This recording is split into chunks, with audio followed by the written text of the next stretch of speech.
Friends, आज हम बात करने वाले हैं 10वीं वर्ग के इम्पोर्टेंट क्वेश्चन जो बिहार बोर्ड एग्जाम में पूछे जाते हैं। आज देखने वाले हैं प्रमेय पार्ट 2, आधारभूत अनुपातिकता का विलोम।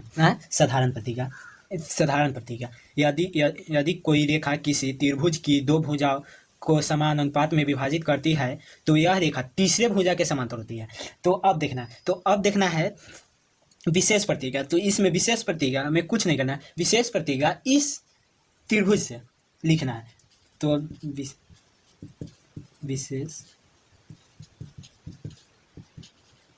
विशेष प्रतिज्ञा माना कि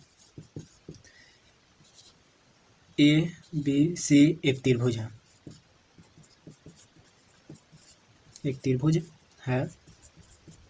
है जो भुजा ए बी और ए बी और ए सी से क्रमशः डी और ए पर इस प्रकार मिलती हैं।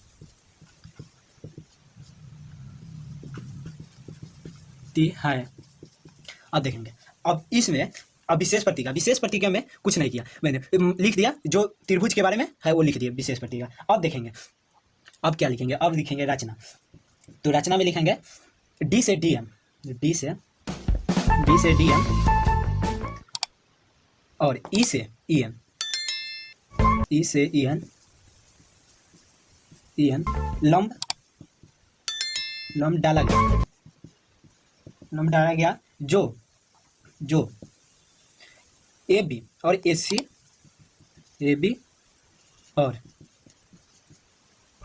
सी पर डाला। अब देखेंगे, अब नीचा, तो अब देखेंगे बी से ई तथा सी से डी मिलाया गया।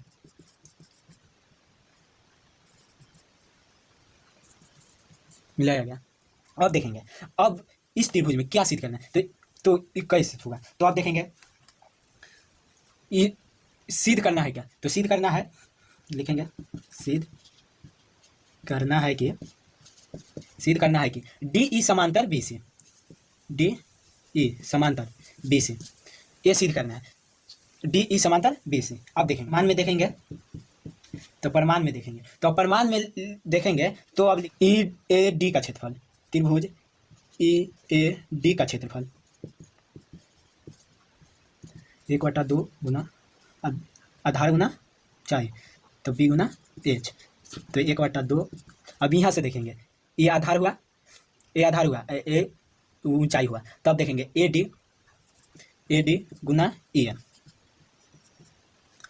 अब देखेंगे, अब चलेंगे इधर से ई डी बी, त्रिभुज ई डी बी का क्षेत्रफल 1/2 गुना आधार गुना ऊंचाई 1/2। अब इधर से तो अब कितना हुआ, अब देखेंगे ई डी बी इस त्रिभुज में, तो इस त्रिभुज में देखना है, तो अब लिखेंगे डी बी, इधर से डी बी आधार हुआ डी बी गुना ई एन। अब लिखेंगे,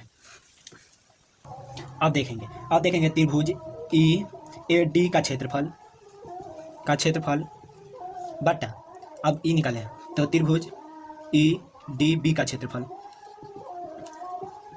अब देखेंगे ई ए डी का क्षेत्रफल कितना है, 1/2 गुना A D Guna E N.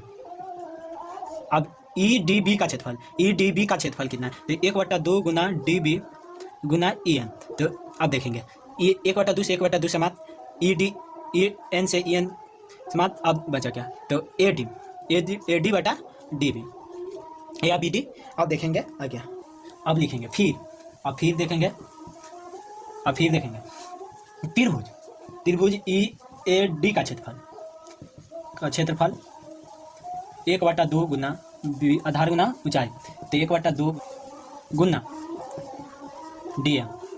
अब फिर देखेंगे त्रिभुज डी ई सी का क्षेत्रफल 1/2 गुना आधार गुना ऊंचाई, तो 1/2। अब देखेंगे, अब इसलिए त्रिभुज EAD का क्षेत्रफल, त्रिभुज EDC का क्षेत्रफल,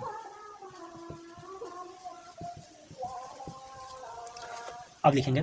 अभी EAD का क्षेत्रफल कितना है, तो EAD का क्षेत्रफल 1/2 गुना AE गुना DM।